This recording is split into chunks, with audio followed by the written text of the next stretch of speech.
Good afternoon, everybody. This is a meeting of the Finance Committee, Subcommittee of the Finance for the Springfield City Council. All these items will be discussed tonight at our meeting. I'd like to take a roll call. Everyone that's here. I'm City Councilor Peter Walsh, a member of this committee. Our Chair, Councilor Allen, is at a statewide tournament wishing his granddaughter well, and Councilor Delgado will be joining us online. So, Roy, if you want to start with you and go around. Yes, Roy Goodman, Department of Other Affairs. Patrick Burns, Comptroller. Yay! Glenn Malone, Grants Director and Acting Assessor. Kathy Bono, CAFO. Steve Lonergan, Treasurer Collector. Jaleesa Davila Ramos, Senior Treasury Analyst for the Treasurer's Office. Joseph Dunn, Springfield Police Firearms Investigation Unit. Chris Fraser, Budget Director. Okay, thank you everybody for joining us today. We'll just go right through the agenda, and I always like to point out that grants under 100,000, you do not have to appear at the City Council because we automatically accept them. Okay. Item 1, order authorizing the mayor to execute the quitclaim deed for North S. Tyler Street. Is there anybody here to speak? Okay. So Northside Tyler Street is an approximately 7,300 square foot lot in the Old Hill neighborhood, just shy of 50 feet of frontage. The Treasurer's Office sent out abutter lot applications to all 4 abutters and received proposals from 2. The committee reviewed both proposals and selected Billy Joe Spears, which is a direct adjacent abutter, proposing use as a side yard. Because I am the only one here, there will be no quorum, so I'll just pass on. Councilor Delgado, just like that. Thank you for joining us, Councilor Delgado. Did you want to speak on this? No, sorry, I'm just logging on now, so I didn't hear what the item was. That's the first item, is the quitclaim deed for Northwest Tyler Street. No, I'm all set. Okay. And Councilor Whitfield's also. Councilor Whitfield, did you have any comments? No comments, just listening. Thank you, Counselor. Okay. Anybody else online want to say anything on this issue? Well, Councilor Delgado is here. We might be able to make a recommendation, as he's a member of the Finance Committee. So, any more information on item 1? Yes. Okay. Item 2, September revenue versus expenditure report. That's you, Pat, right? Yes, tonight I'll be presenting the September revenue versus expenditure report. We're at the 3-month period of the fiscal year, or 25% of the year has passed. General fund revenue through the first 3 months of the fiscal year totaled $270.2 million, or 27% of budget. General fund expenditures through the same period totaled $358.5 million, or 35% of budget. As in most years, the expenditures are going to outpace the revenue due to the large pension appropriation payment that we make on July 1st of each year. You want to make any comments? I just wanted to ask a question, Counselor. Absolutely. I'm sorry, Pat, because I'm in the car. I can't see how the revenue is trending. Can you just repeat that part? Sure, the revenue is at 27% of budget, which is about 2% above the 25% of the year that's passed so far. Okay. So we're slightly ahead. At this point last year, we were at 26% of budget, so it's pretty comparable to last year. Okay. And welcome back. Thank you. Welcome. Just about making a report tonight. I have Little bit. It's been a while. It's good to hear a friendly voice. okay. Item number 3, AHO 26 grant, no 20,000, no match. Who's speaking on that? I am. That's the anti-heroin grant. We team up with Mass State Police for fentanyl and heroin investigations using that grant money. Establishes the network and keeps the working relationship going with them, and is a huge asset when it comes to our investigations for firearms and narcotics. Any comments on the grant? Item number 4, and you've got, I believe, you have 2 items tonight, Roy, right? Yeah, the first one is the Council on Aging. This is an increase that they sent us, grant of $30,561. This grant is our main grant that really keeps Department of Elder Affairs going, pay for mostly salaries and program. They sent us an increase of $30,561. So that's an increase on a grant you get annually. Correct. Yeah, we have this grant through 2032. Any questions for Roy? Okay, 5, the Shine Grant. And the Shine Grant, this is another increase that they sent us. This one's for $57,342.13. The Shine Grant, as you know, is basically for Medicare. Shine is what they really deal with.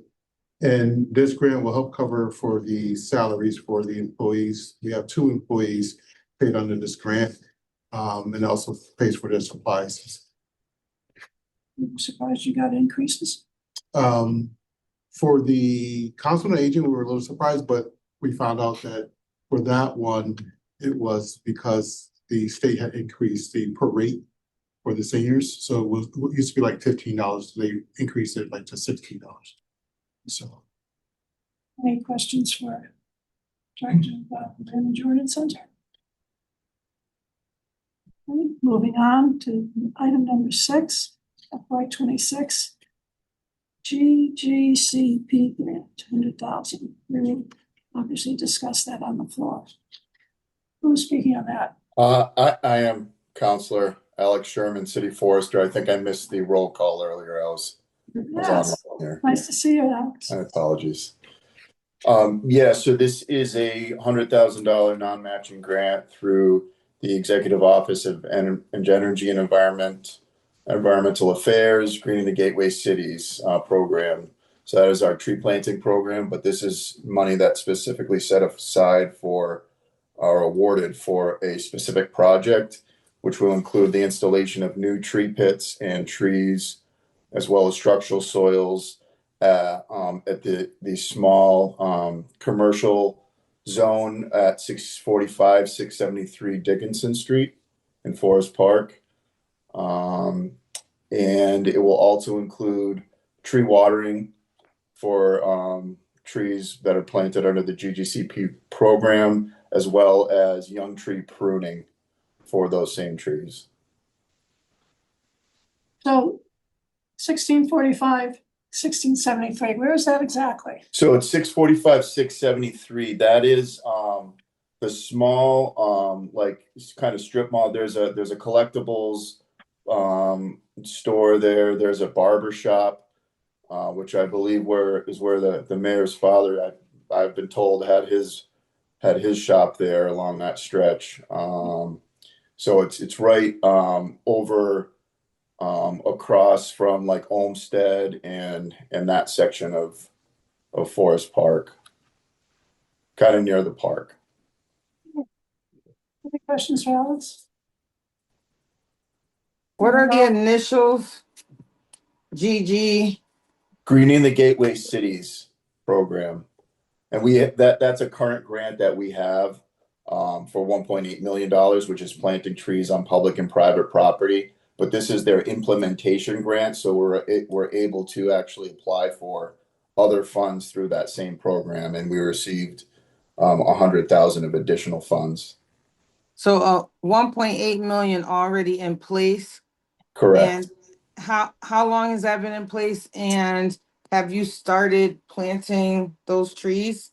We have, yeah. So this is our second round of Greening the Gateway Cities. So we were originally awarded in 2017, 1.5 million. We expended those funds, planted over 3,000 trees, and then we were re-upped for another 3-year grant in 2022, I believe, and that was for the 1.8. So we have two more years.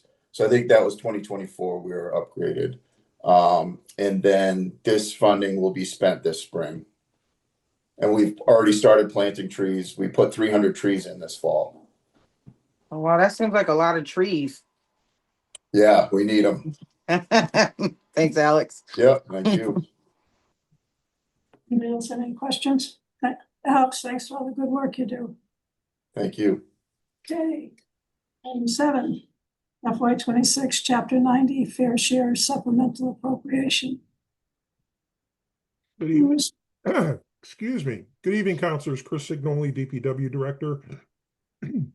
Over the past few years, the state put together the Fair Share Amendment. That's basically called the Millionaire's Tax. And every year we receive an allotment that goes into our transportation fund for Chapter 90. For fiscal year 26, we were notified that we'll be receiving $1.3 million. This will go into our account for Chapter 90. When we get notified of our Chapter 90 allotment, probably the end of February of 2026, these monies will be added to that when we make our list for paving for next fiscal year. Did you say this was an increase? It's 80 million. Just looking real quick, it's 80 million statewide that they are doing. I think last year was 75 million. I think the first year was 100 million. So it's been going up and down from the state, but we've been getting anywhere between 1.3 and 1.6 million, or 1.8 million, excuse me. Well, I'm glad, I'm surprised that everything's increasing. It's good news that there's not a lot of deficits. We're not talking about deficits. Not yet. Not yet. No. Anybody have questions for Chris on this? No. Chapter 90 is something we all look forward to hearing about. Okay. Number 8, bond authorization. That's me. So you'll notice this might be familiar. It was an error on my part. We came in front of you and you approved this bond on February 10th of 2025. And as you remember, we put through a whole package for body worn cameras and tasers. The error I made was it was not in what we call our capital improvement plan that we publish in March of every year. And because it wasn't in that plan, I need another vote for our bond council. We're not allowed to amend that plan throughout the year. It had to be there had to be another notification, which we did not do. It was my error. So I just need you to revote on the 2.5 million that you've already approved. And again, I've made notes everywhere. Hopefully I won't do this again, but it was an error. Did the error have anything to do with the cameras and the tasers? No, they're all fine. We just need it we haven't spent any of the bond money yet. I just need it reauthorized by the council for our bond council. Questions from the councilors on that? Okay. Moving along, number 9. Number 9 is our quarterly payment from Comcast that we receive and then we give to Focus Springfield for all the work they do for us.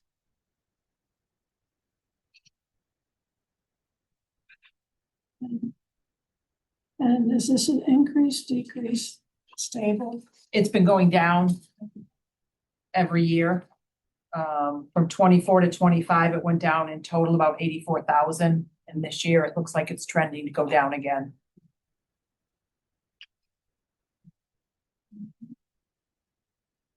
All right, comments? Number 10, school department supplemental budget. Increase in charter tuition, state aid.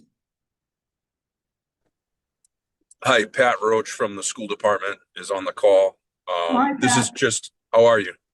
Good. So this is just a housekeeping item. The state voted their final budget after the city had already voted their budget. So this is just updating the line item in the city's budget. Well, that sounds good to me, but there might be questions from my colleagues. Anybody have any questions on this?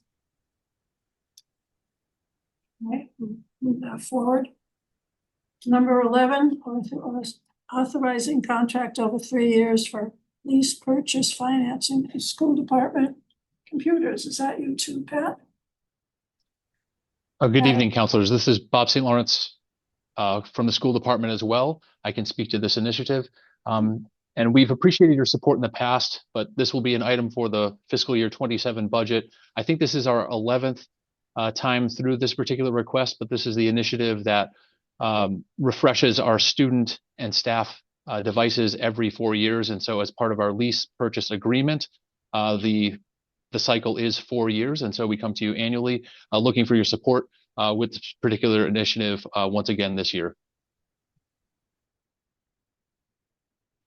It's like a good idea to me. Any comments from anybody online or on Zoom?